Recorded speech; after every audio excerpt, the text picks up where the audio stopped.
ये बात तो मुसल्लम है कि बिहार सरकार और इज़्ज़त माब वज़ीर आला नीतीश कुमार ने अल्पसंख्यक के लिए बहुत सारा काम किया है। साथ में मदरसे की भी बहुत सारे काम उनके द्वारा हुआ है। लेकिन एक बहुत अफसोसनाक बात ये है कि आप स्कूल देखते हैं तो स्कूल में क्लास के हिसाब से, सब्जेक्ट के हिसाब से टीचर बहाल हो रहे हैं और वहाँ पर्याप्त मात्रा में जो है शिक्षक बहाल हैं और पठन पाठन का काम कर रहे हैं।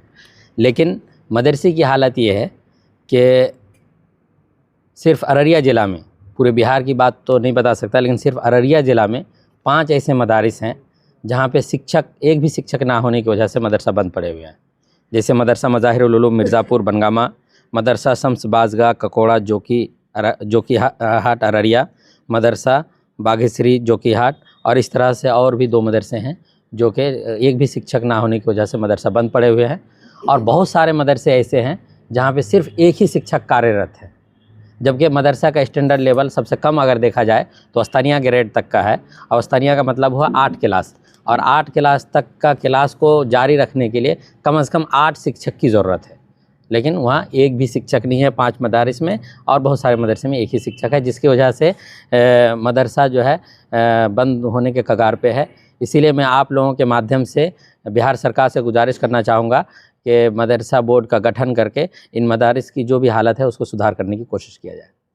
एक को कहीं मिल रहा है 35,000 रुपये और दूसरे को मिल रहा 6,000 रुपये, सुनने में भी कैसा अजीब लग रहा है। तो आप एक साइंस टीचर को बहाल करें तो साइंस के साथ में मजाक ना हुआ। ये तो साइंस एक तरफ बोलते हैं कि मदरसे में साइंस की पढ़ाई नहीं होती है, मदरसे में दुनियावी तालीम नहीं होती है, वहीं पर आप एक साइंस टीचर को बहाल कर रहे हैं तो मजाक कर रहे हैं, आप उनको 6,000 रुपये तनख्वाह दे रहे हैं।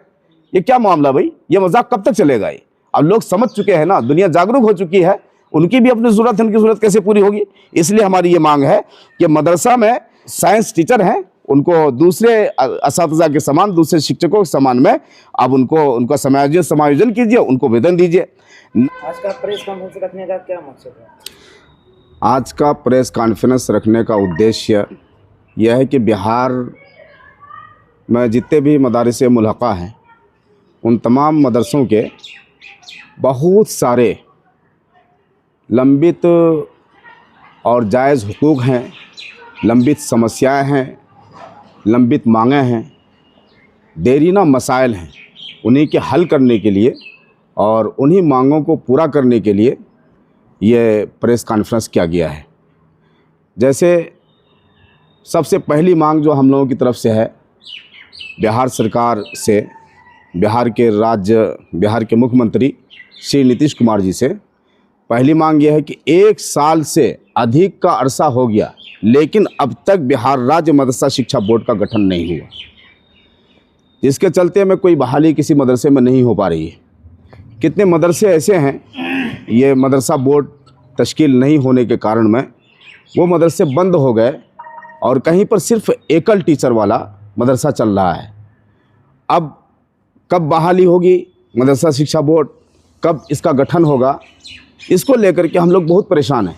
कई मरतबा हम लोगों ने मेमोरेंडम दिया, आज भी मेमोरेंडम देने की कोशिश करेंगे हम ज़िला पदाधिकारी के माध्यम से, हो सकता है कि हमारी मांग पूरी हो जाए। तो पहला मांग तो यही है कि बिहार राज्य मदरसा शिक्षा बोर्ड का गठन हो। दूसरी मांग जो हमारी ये है कि बिहार सरकार द्वारा अनुदानित सभी कोटि के मदरसों को अल्पसंख्यक विद्यालय का दर्जा देना। जितने भी बिहार सरकार द्वारा अनुदानित जितने भी कोटि के मदरसे हैं इनको अल्पसंख्यक का दर्जा मिल जाए। ये मांग हम लोगों ने पहले भी की थी, लेकिन आज फिर हम एक मरतबा ये मांग कर रहे हैं। तीसरी मांग जो हमारी है, सभी कोटि के मदरसा शिक्षकों को वार्षिक वेतन वृद्धि, चिकित्सा भत्ता, आवास भत्ता का लाभ देना। ये हमारी तीसरी मांग है। चौथी मांग है 250, 205 एवं 609 कोटि के वेतन बंद शेष मदरसों को जल्द से जल्द वेतन भुगतान किया जाए। 205 और 609 कोटि के कितने मदरसे ऐसे हैं जिनका वेतन बंद है। मेरे भाई, जब वेतन बंद हो जाएगा वो असातिज़ा क्या खाएंगे, क्या पढ़ाएंगे बच्चों को? वो मदरसे में पढ़ाएंगे तो फिर घर का कामकाज कैसे चलेगा? अब मदरसे में पढ़ाएंगे तो घर का कामकाज भी देखना है, उनको वेतन देना पड़ेगा। बगैर वेतन के वो कब तक पढ़ाते रहेंगे? इसका मतलब क्या हुआ कि आप उन मदरसों को बंद करना चाहते हैं? सीधी सी बात यही ना समझ में आ रही है, इसीलिए हमारी ये मांग है। नंबर 5 ये है, 5वीं मांग जो हमारी है, 2459 प्लस 1 कोटि में से बचे 1646 एवं 339 प्लस 2 कोटि के सभी मदरसों को जल्द से जल्द अनुदान दिया जाए। 2459 प्लस 1 कोटि में से 1646 एवं 339 प्लस 2 कोटि के सभी मदरसों को जल्द से जल्द, जितना मदरसा बचा हुआ है आप इनको तुरंत अनुदान दीजिए। और 6ठी मांग हमारी, इस प्रेस कॉन्फ्रेंस के माध्यम से जो हम आप लोगों के ज़रिए से हमारे इज़्ज़त माब वज़ीर आला नीतीश कुमार जी तक हम इस बात को पहुंचाना चाहेंगे। जो 6ठी मांग है हमारी, 1128 कोटि के मदरसों में कार्यरत नियमित हाफिज़ों के वेतन विसंगति को दूर किया जाए। ये जो 31/8/2013 को जो नोटिफिकेशन हुआ, उस नोटिफिकेशन में उनका नोटिफिकेशन नंबर 970, उस नोटिफिकेशन नंबर 970 में हाफिज़ों को बहुत सारी समस्याओं का सामना करना पड़ा, जिसमें यह है कि उनकी वेतन वृद्धि और वेतन विसंगति, डिफरेंस, बेचारे जो पार है तो उससे भी कई गुना नीचे पहुंच गए, वो नहीं मिल रहा उनको और परेशान है वो और दूसरे असातिज़ा की तरह। और 7वीं मांग जो है हमारी, मदरसों में सालों से खाली पड़े रिक्त पदों पर जल्द से जल्द शिक्षकों की नियुक्ति की जाए। ये मांग हमारी पूरी हो जाएगी। 7वीं मांग हमारी कोई मांग नहीं है। अगर बिहार राज्य मदरसा शिक्षा बोर्ड का गठन हो जाता है और चेयरमैन की बहाली हो जाती है तो ये मांग हमारी फिर पूरी ऐसे हो जाएगी। ये मांग हमारी। 8वीं मांग है, मदरसा विज्ञान शिक्षकों का सामान्य शिक्षकों के साथ समायोजन किया जाए। उनको आप कुछ पैसे पर बहाल करके आप ये चाहते हैं कि वो हमारे यहाँ पढ़ाए। कितना पैसा है उनका? 6,000 रुपये। 6,000 रुपये आप उनको वार्षिक 6,000 रुपये महीना दे रहे हैं आप, और वो भी कई साल बाद दे रहे हैं आप उनको। तो ये नहीं हो करके जो मदरसे में चूँकि पढ़ा रहे हैं वो, तो मदरसे में जो कार्यरत शिक्षक हैं दूसरे, अब उनको जो वेतन आप दे रहे हैं उनके वेतन के समान आप उनको वेतन दीजिए, उनका भी मसला हल हो जाए। एक को कहीं मिल रहा है 35,000 रुपये और दूसरे को मिल रहा 6,000 रुपये, सुनने में भी कैसा अजीब लग रहा है। तो आप एक साइंस टीचर को बहाल करें तो साइंस के साथ में मजाक ना हुआ ये। तो साइंस एक तरफ बोलते हैं कि मदरसे में साइंस की पढ़ाई नहीं होती है, मदरसे में दुनियावी तालीम नहीं होती है, वहीं पर आप एक साइंस टीचर को बहाल कर रहे हैं तो मजाक कर रहे हैं, आप उनको 6,000 रुपये तनख्वाह दे रहे हैं। ये क्या मामला भाई? ये मजाक कब तक चलेगा? ये अब लोग समझ चुके हैं ना, दुनिया जागरूक हो चुकी है, उनकी भी अपनी ज़रूरत है, उनकी ज़रूरत कैसे पूरी होगी? इसलिए हमारी ये मांग है कि मदरसा में साइंस टीचर हैं उनको दूसरे असातिज़ा के समान, दूसरे शिक्षकों के समान में अब उनका समायोजन कीजिए, उनको वेतन दीजिए। 9वीं मांग हमारी क्या है? बिहार मदरसा बोर्ड नियमावली 2022 में जल्द से जल्द संशोधन किया जाए। ये सबसे अहम मांग है। 2022 में जो नियमावली आपने बनाया, उस नियमावली के मुताबिक कमेटी के गठन की बात करी आपने, असातिज़ा की बहाली की बात करी आपने। उस नियमावली के तहत अगर कमेटी गठन होती है तो कमेटी का भी नुकसान और मदरसे का भी नुकसान होता है। मदरसे का नुकसान, और फिर यह है कि मदरसे का मैं सिर्फ उर्दू और अंग्रेज़ी नहीं है, साइंस टीचर को आपने बहाल कर दिया, लेकिन उसके साथ साथ में अरबी भी है ना भाई।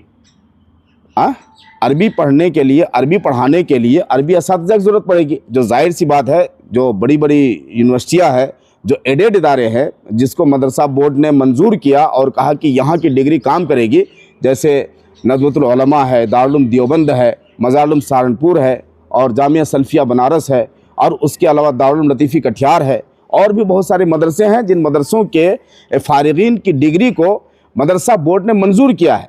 जब आपने उन मदरसों की डिग्री को मंजूर कर लिया और ये कहा कि हमारे यहाँ बहाल होंगे ये असातिज़ा उन मदरसों के बेस पर जिनको आपने मंजूर कर लिया, तो अब ये नियमावली 2022 क्या कह रही है? नियमावली 2022 ये कह रही है कि पोर्टल से बहाली होगी, ऑनलाइन बहाली होगी, और उन्हीं मदरसों की डिग्री को, उन्हीं यूनिवर्सिटी की डिग्री को मंजूर किया जाएगा जो कि यूजीसी से रिकॉग्नाइज्ड है। और इसमें नज़्वतुल उलमा, दारुल उलूम देवबंद, मज़ारुल उलूम सहारनपुर और दूसरे जिन मदरसों को मदरसा बोर्ड ने मंजूरी दिया था बहुत सालों पहले, अब बहुत सोच समझ करके दिया था और एक कमेटी ने बाकायदा इसका फैसला लिया था, हुकूमत वक्त ने मंजूर किया था। अगर आप ये कहते हैं कि किसी मान्यता प्राप्त यूनिवर्सिटी से फारिग स्टूडेंट, फारिग बच्चे ही, फारिग लोग ही इस मदरसे के असातिज़ा होंगे और वही एबिल होंगे, तो वह मदरसे जहाँ की अरबी की तालीम होती है, उर्दू की तालीम होती है पहले दिन से लेकर के आखिरी दिन तक, और जिनकी डिग्रियों को आपने मंजूर कर लिया है, वो मदरसों का क्या होगा? इसका मतलब यह हुआ कि आप मदरसे में अरबी पढ़ाना नहीं चाह रहे। और फिर ये कि ये दीनी अदारा है ना, ये मदरसा है ना, ये स्कूल तो नहीं है। संस्कृत पढ़ाई होती है संस्कृत विद्यालय में, गुरुकुल में जाइए, वहाँ वेदों की तालीम होती है, वेदों का पाठ पठन होता है। मदरसे का बुनियादी मकसद हम लोगों को दीन के तहफ़्फ़ुज़ के साथ साथ मुल्क का तहफ़्फ़ुज़, देश का तहफ़्फ़ुज़ है। और उर्दू हमारी ज़ुबान है, हिंदी हमारी ज़ुबान है, अंग्रेज़ी हमारी ज़ुबान है। ये सौतेला रवैया क्यों होगा?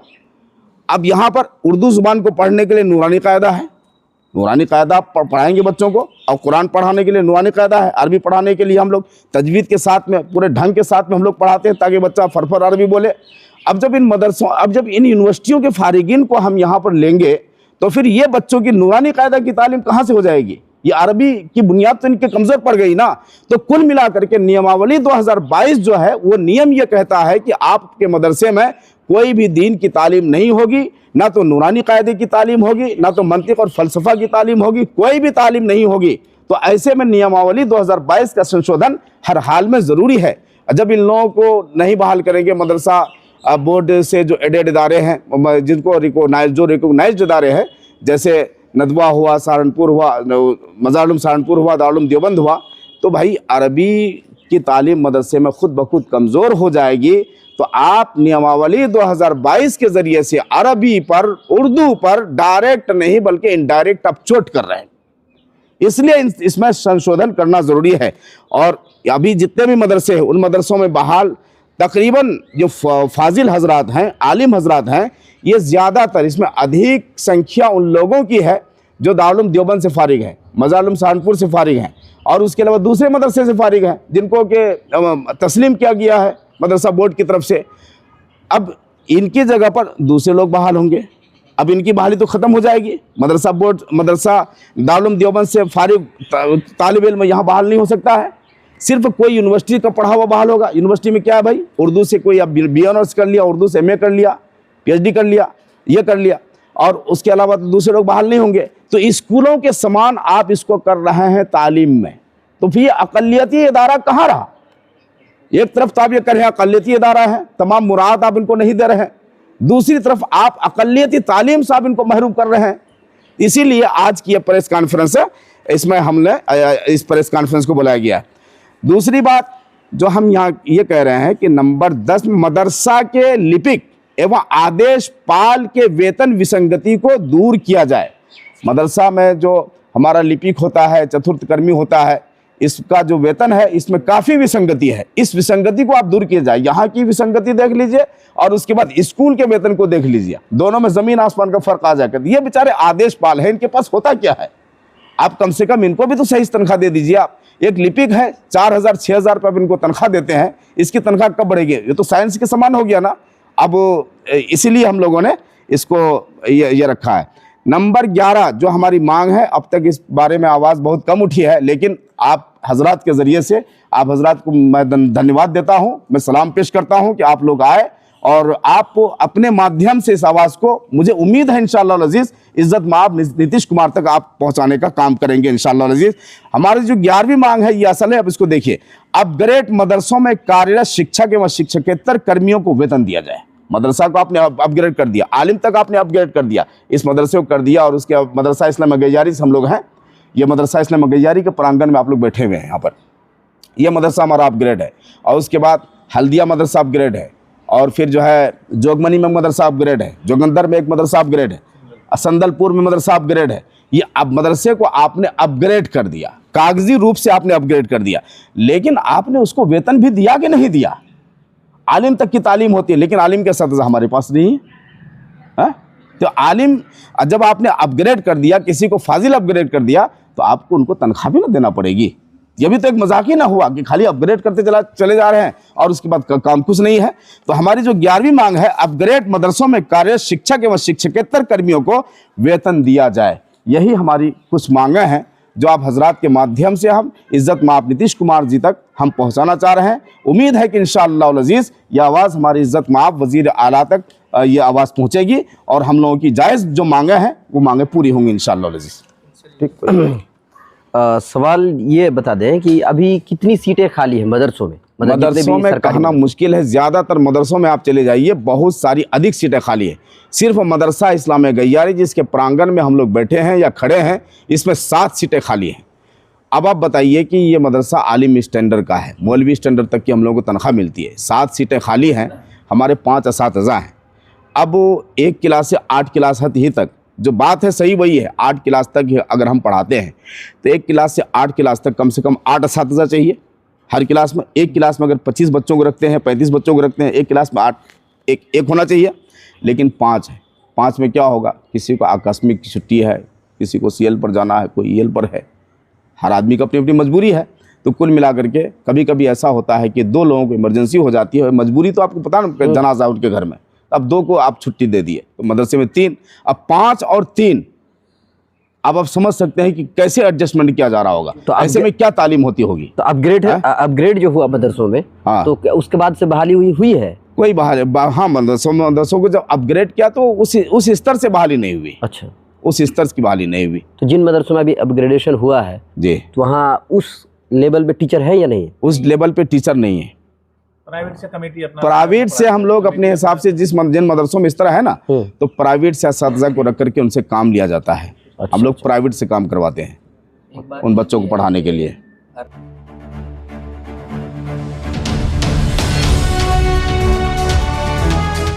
ट्रू रिपोर्ट्स, सच आप तक।